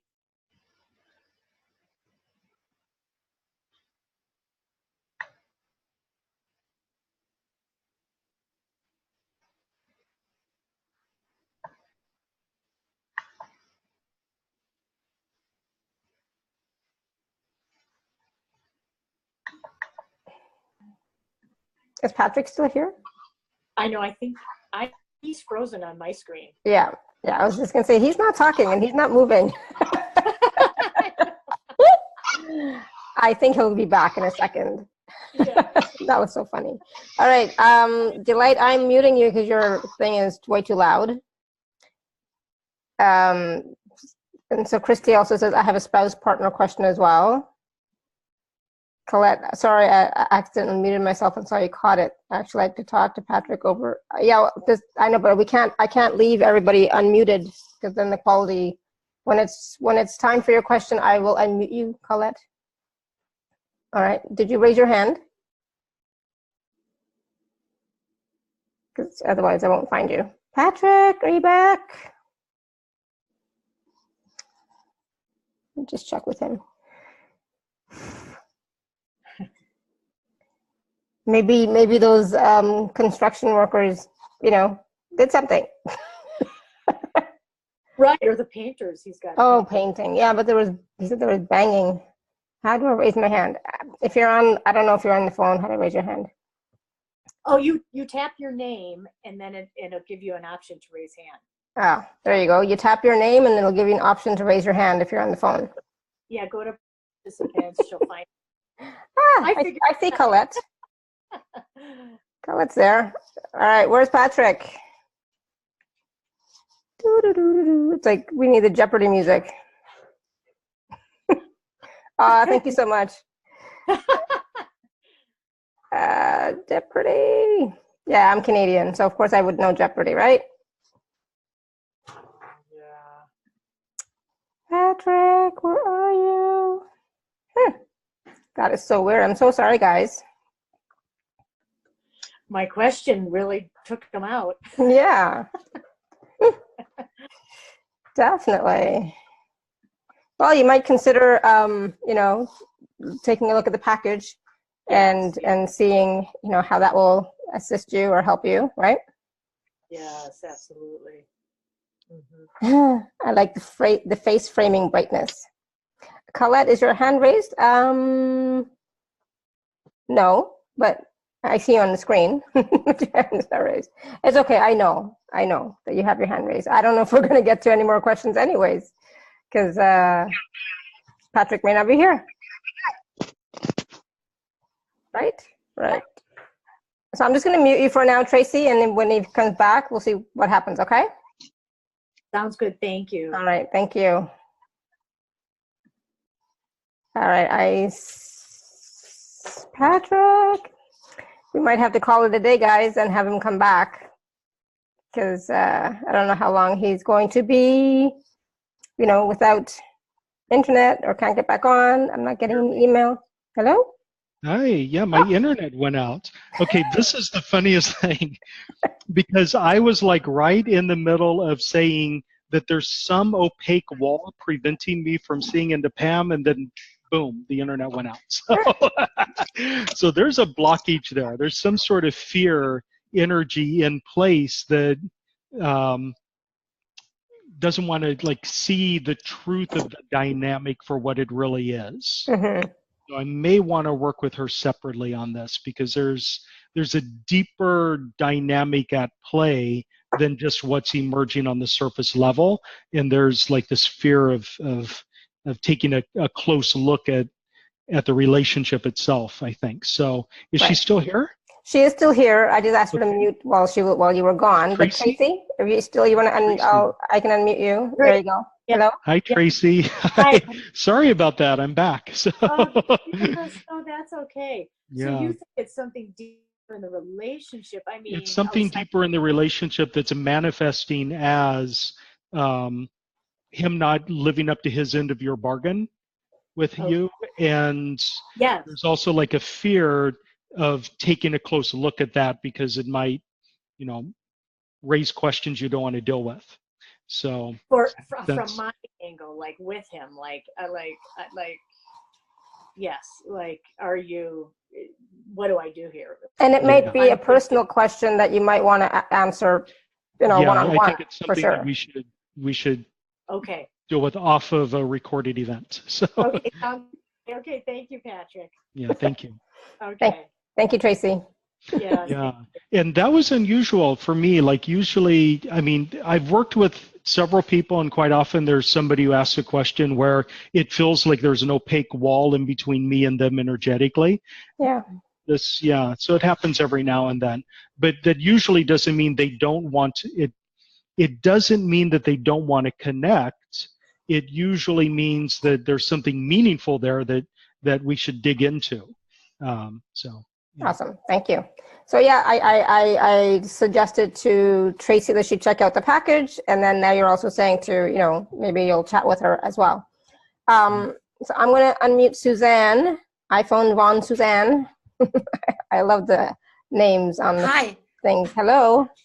Hi, can you hear me? We can. Yeah, that's very special. I'm calling from Germany. Hi. Close Hi, to me. Suzanne. Hi, and I'm a retired person, and I never did such chat things and stuff, and I just had the courage to do it. Thank you for taking my call. I was wondering what's about savings. I'm retired and I have saved pretty good money up, and I'm now kind of afraid of spending it. I'm wanting to spend it for a new place to live, an apartment or something, and I feel kind of sitting on the brakes and not allowing myself to live, Mm-hmm. How about that? So a couple of belief systems that I'd want to clear away. This one is related to what we talked about earlier. But if you have like a repository of money or you have savings, it's really tempting to believe that that's the only pot of money that you will ever have, or that it's the only pot that you're allowed to dig into. And therefore, you have to be miserly with the energy that's in that pot. But the energy of being miserly is actually a very restrictive energy because it limits the flow of money energy.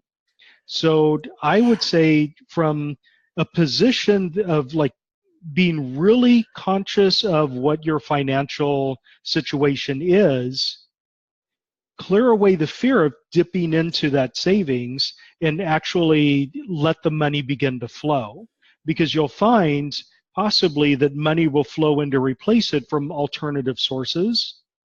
And you will also find that as you allow the energy to flow and you kind of open yourself up to it, you will also begin to become aware of ways where you can spend the money that cost less, like discounts or bargains, or they'll begin to emerge for you.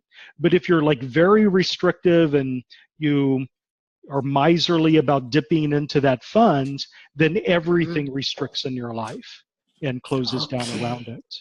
But here's the thing, money management, it's not about being freewheeling with your money, because wealthy people manage their money. Wealthy people pay really close attention to the money that's coming in and the money that's going out, and they minimize all of the unnecessary expenses. If they don't, they don't stay wealthy for long.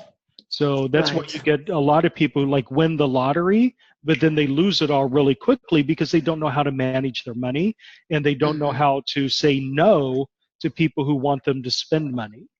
So, I don't know how big your nest egg is, but if it's a significant nest egg, then please, by all means, enjoy it. Yeah. Okay. Thank you very much. Thank you. For me, it's a kind of a security feeling. I have that money when I'm older and I need it for help to pay for someone for me and all that. And it gets kind of miserly, or how you say it. I'm thinking of a mouse who's kind of collecting miserly. I don't know the word, but Well, the feeling that a lot of people have, and the feeling that a lot of people on this call have, is that if I spend money, it's gone forever. And whatever I purchase with it is not as valuable as the money I'm spending on it. And people believe that, especially for experiential things, like taking a vacation. Taking a vacation or going on holiday can really get the energetic juices flowing once again. But because you're not purchasing something tangible, for a lot of people, it feels like a waste of money, but it's really not. It's Right. it's a very Yeah. important thing for everyone to do. Okay. Thank you very much, Patrick. Thank And you. all the best Thank to you, All the Suzanne. best. Thank you. Thank you, Suzanne. Bye. Bye. Thank you. Bye. Oh, all right. I'm just going to lower her hand as well. All right, Colette, where are you? Colette? I saw you. There she is. I see her. She's muted. Yeah, go ahead and unmute yourself, Colette. Maybe I can unmute you. There you go. There we go. Ahead. You're unmuted. You're unmuted from my end, but you're still muted. Yeah, we can't hear you. No, now you're muted again. But sometimes it's the settings of the. Hi, can you hear me now? Ah, yes. Yes, thank you. Yeah, I realized I had my speaker hooked up. Sorry. No worries. Okay. Hi, Lara. Hi. Hello, Patrick. Hi. How you two doing? I'm loving this call. Patrick, this Light Bridge energy, it's awesome. I'm gonna buy this package. I had purchased a previous package, prosperity package, and others from you, and it actually does help. I wish it helped all the time for me, but it does help. This Light Bridge though is awesome. So my question would be, you had picked up before, and I'm just wondering if there's any more to it, about it's sort of like poverty consciousness, where in my family I had to hit bottom before. Yeah, and that's not uncommon at all. Yeah. So before you go further, let's clear away a really common belief system that a lot of people have. It's actually a mythology that a lot of us live our lives by. And it's the feeling that things must always get worse before they can begin to get better. And for the way it can manifest in very subtle ways. So say, for example, I know that I'm 25 pounds overweight and I want to go on a diet. Well, at 25 pounds overweight, I'm not uncomfortable enough to motivate myself to lose the weight. So in order to get myself to go on a diet, I will gain another 25 pounds until it's intolerable, and then I have the motivation to go on a diet.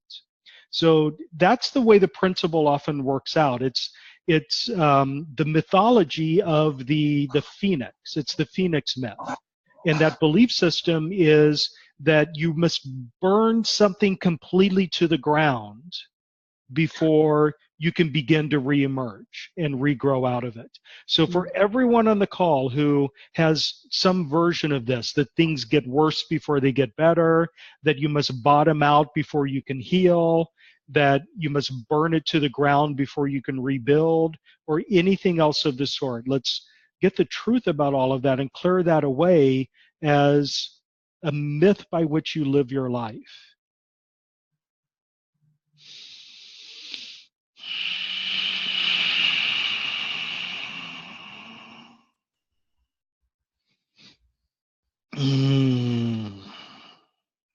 Okay, beautiful. Now everyone take a really deep breath and hold it for a moment. And then release that when you're ready. Yeah, so thank you.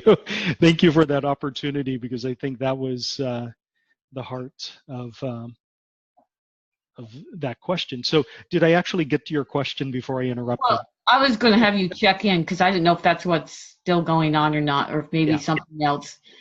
I did write in the chat, though, that might be also helpful for everyone, is the about I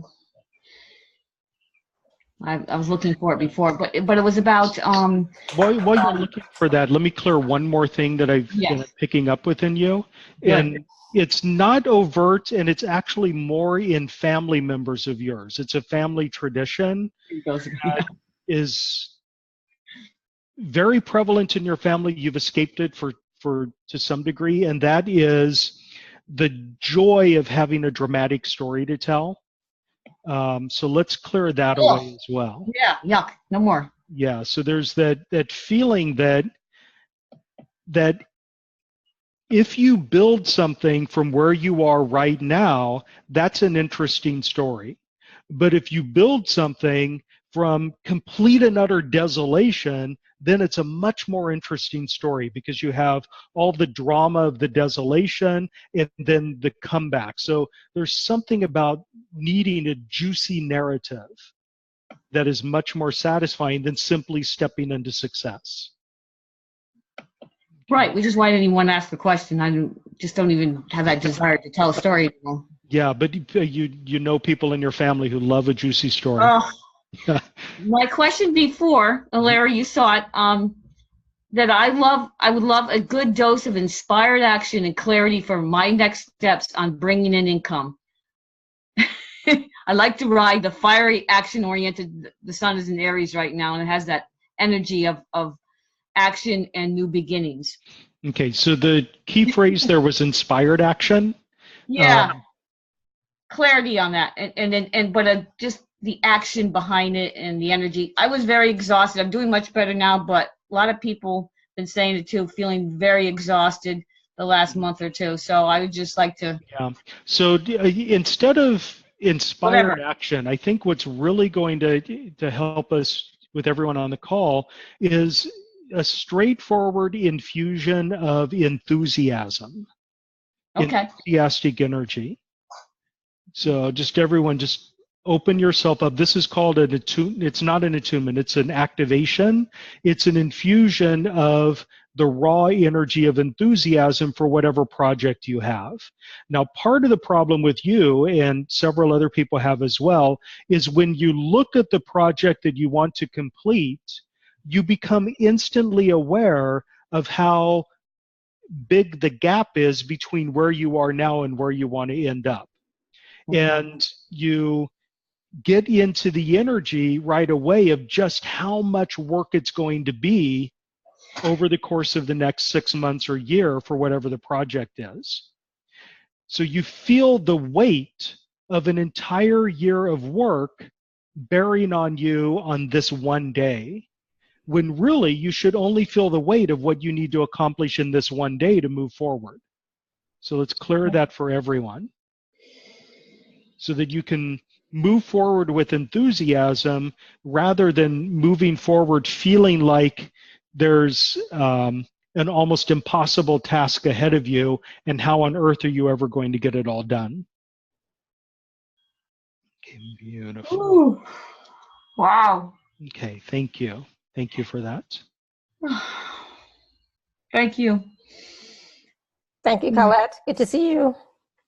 Yeah. Thank you. Good to see you too. Yeah. Ooh. Oh, wow. See if I can find you. Oh, there you are. Mute you. All right, awesome. Thank you. All right, how's everybody doing? That was much needed too. I love that, the energy of enthusiasm, especially right now. Yeah, Laura and I have a history of calls that go longer than expected. Exactly, and I'm warning you all right now. We're not going to get to all the questions. I just, because we're not. Yeah, exactly. It's not sore per se, but I'm starting to get like antsy. Mm-hmm. Yeah. Well, it looks like Maria Edith has her hand raised. Yeah, she's got her hand raised and her hand raised. Go ahead, Maria. I'll unmute you. Hi, how are you doing? Good. Doing great, thank you. Now, I was wondering here, thinking about my life. I have always have abundance in my life. But since I'm married with my husband, that is like 16 years, everything goes backwards and backwards and backwards, and all my savings and all my money. And I say, what is going on with my life? I feel like I'm in a mud, and I cannot go out. And I love him. He's not a terrible person, but it's like I'm feeling, in jail, in prison. Mm-hmm. I cannot go out, and my Yeah. financial freedom is being more and more Yeah. backwards. Okay, so It's let's really heavy. hit something right on the head first of all. And it's for everyone on the call, because I noticed that like 95% of the people on the call are women. Mhm. So if there are any belief systems that are held in the group that imply that if you're married, you have to ask permission to live your life. Anywhere where you're feeling in the energy that you're simply not free to live life on your terms unless you have somebody else's permission for you to step forward in that. Let's get the truth about that and clear that away. Okay. Beautiful. So the question is how to create an energy where you can step forward into living life on your terms without creating friction within the relationship. So I want to just support you in having solutions to that emerge. Now, there is, as you're speaking, there's like a laugh in your voice, like this feeling of mirth, but really to me what that's representing is a subconscious belief that it's kind of silly for you to even ask the question, like, who am I to want more, even though you do want more. So if there are any belief systems that say that it's just silly for you to want more out of life than you have right now, let's clear that away as well. Yeah.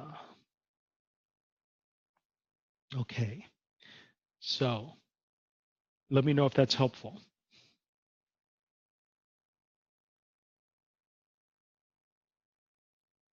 Okay, so Maria, how are you feeling? I think she's gone into a trance. I kind of. Yeah, she floated off into another universe, but that's good. That's good. Mm-hmm. Kind of. Thank you very much. Yeah, thank you. Thank you, Maria Edith. Thank you very much, Alana. Welcome. Mm. I was saying, like, I don't have that. Thank God. But I did have that with my family, you know. And yeah, it's not my an uncommon ex-husband. thing, and yeah. Yeah. All right. So Christy has been having her hand raised for a long time and asked a question way back when, which I'm not going to find now. So Christy, you want to?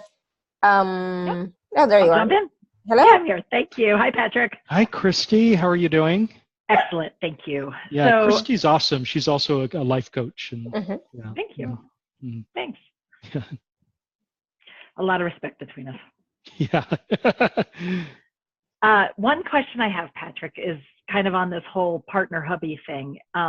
Just feeling like it's not safe for me or it's not allowed for me to make more. Mm-hmm. Like in my mind, I say I can and I feel like I can, but yeah, no. Yeah. Okay, now let's clarify that a little bit more. So it's dangerous for you to make more money than your husband? Yeah. Or dangerous for you to make more money than you're making now? Maybe it is both. I was actually thinking more in line with my husband. Yeah, I think it's a little bit of both. Okay. So what's the danger in making more money than your husband? Is it his reaction to that? Yeah, like almost wanting to protect him from feeling threatened, possibly. Okay, so let's clear that away because, the funny thing is, and this might sound, I don't know, crass, I don't know if that's the right word, but really his reaction to you making more money than him is really his business. And it's not your job to protect him from his feelings. Now, it's really nice if you can support him in a loving way, but holding yourself back for fear that somebody else might think less of themselves if you succeed is a ticket to staying stuck forever. So let's clear that away. And let's bring in this possibility that you growing exponentially in your business and earning a ton of money, that will actually liberate both of you. It doesn't need to be emasculating, or it doesn't need to mean that he's lesser. So if there are any belief systems either within you or by extension in him that say that the man is supposed to be the moneymaker, that it's humiliating for a wife to make more money than a man, and or anything else like that, let's just clear that away. Now, part of the fear that I feel in you, and this is getting a little bit deeper into this, is that if you do make more money, then he's going to respond by saying, what's the point in me working at all? So he's going to just stop earning money altogether, and then suddenly you will carry the weight for the entire family. So let's clear that fear away as well.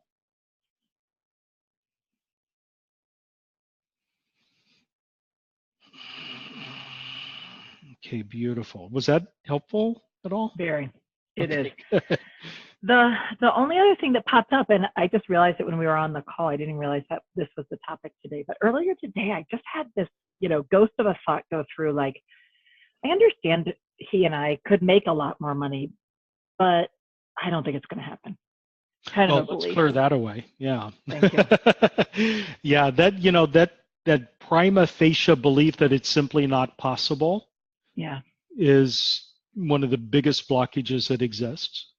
So for anything in your life that you would like to accomplish or achieve, for everyone on the call, any desire that you have, you think, I would love to have that, but it's simply not possible, or it's not possible for me. Let's get the truth about that and clear it away, because you are capable of accomplishing way more than you think you can, and there's a lot more possibility in the world than you give the world credit for. Okay. Now, you know from the law of attraction that being in the energy of, I would like to have that, but it's not possible for me, that's actually the energy of never accomplishing it. And that's what gets projected out into the universe. And by the law of attraction, that's what you attract. So the way the law of attraction works is, whatever your point of focus is for your desire, that's what you're projecting to the world, and that's what comes back to you. So if you are in the energy of having a specific dream that you really desire to have, and you think about how joyful and glorious it would be to finally accomplish that dream, then that's what you're magnetizing. But if you're in the energy of how sad it is that it's impossible to ever accomplish that, and you're in like that sarcastic energy of, oh yeah, right, like that's going to happen, who am I to accomplish that, then that's the energy that's getting projected to the universe, and that's what you attract. You attract more of the feeling of, more of the reality of not having what you desire. Does that make sense? I don't know if It does. Thank you. Yeah. Absolutely. Yeah, and I'm getting a little bit tired here, so my energy is getting porous. So I'm having more trouble finding the words right now, but hopefully that made sense. It did. Thank you. Yeah. Good. Thank you, Christy. Yeah. So here, let me clarify that one more time and state it in a way that is that makes sense for everyone. So by the law of attraction, whatever your point of focus in is, whatever energy you're standing in when you think your thoughts and hold your beliefs, that's what gets reflected back to you by the universe. So that's what you attract. So if you're in the energy of stewing and fretting about how horrible it is to be in debt, and you're constantly thinking about the pain of not having all these things that other people have, then that's the energy that you're broadcasting to the universe, and the universe responds through the law of attraction by bringing you more and more opportunities to have lack. So that it's just basic law of attraction 101. So Nope, and that's crystal clear. Thank you. I think we can all understand that. It is about not just, your thoughts, but your feelings, your emotions, your energy. That is what you're projecting out, and that is what you're receiving back. The universe is answering you by giving you more of those experiences, because you're saying that's what I want. That's what I want to experience, because that's what you're focusing on. Oh, okay, good, Jennifer. I don't even remember what the question was. Good. All right. So yeah, as Patrick was, saying, it's like, yeah, I'm starting to like fade as well. But it is what it is. So, wow. So I just want to remind everyone too, please, for those of you who may not get your question answered, have not gotten your question answered, know that when the guests on these shows do the clearings, activations, healings, they apply to everybody, not just the person who's asking the question. So if you're willing to receive and you're willing to tap in to the energy of whatever is being cleared or healed, you will receive it as well. It's not just for the person who asked the question, right? So for some of you, please go back and watch or listen to this again with an open heart and an open mind to receive, what is applicable to you, whether you know what that is or not. Does that make sense? Because sometimes we may think, oh no, that doesn't apply to me at all. But if you, really open yourself and allow yourself to just be free and be an allowance, you might realize, oh yeah, you know what? I do have a little bit of that. Yeah, cool. Let's clear that. I just wanted to mention that. And also take a look at the package as well at alara.at/show/Patrick4. And there are 14 tracks there, as well as 2 bonuses that is going to clear a lot of stuff, because it's not just clearing one thing. As Patrick does his work, he has hundreds of beliefs or blocks bundled in the energetic process or clearing or whatever it happens to be. Hopefully that makes sense. Patrick, even I'm starting to fade too. So Patrick, is there anything else that you'd like to close off with today? Yeah, so I did notice a couple of questions coming in that were asking like predictions, what's going to happen to me in the future, will my family accomplish this, that, or the other thing? And I don't do future readings. I'm not able to see into your future. I can only see the energy in the present moment. So any answer that I ever give about what happens in the future is based on the energy that you have right now in the present moment. So in response to, I can't even remember who it was, will my husband and I pay off our financial debts and mortgage? So the answer is yes, because you would not be on this call if you were not seeking an energetic solution to whatever the issue is. So you're moving in that direction already. But as far as predicting whether or not it's going to happen, I can't see that. I can only see your energy right now in the present moment. So that's the way I work. So now for everyone on the call, let's just kind of come back together again. I want to do a little integration work so that any and all shifts that you have actually stick, that you don't revert to an old energetic set point as soon as your mind wanders to your memories and you get triggered and so forth. So I want to help clear away. Oh, wow. I want to clear away anything that might cause you to respond negatively on a physical level, like migraine headache or sleep disruption, as the new energy settles. Okay, beautiful. And now allow me to disconnect energetically from you. And as I'm disconnecting, ground yourself in whatever way you like the most. Okay, there we go. Awesome. Thank you. Thank you. So yes, definitely take advantage of the special offer package. Listen to the recordings, listen to the bonuses, and then you'll automatically be on Patrick's email list. Well, once I give him your information, you'll be on his email list, and then he'll probably, follow up with you with some of his services and one-to-one sessions and so on that he has. Okay. Beautiful. Thank you. Thank you so Yeah. much for that.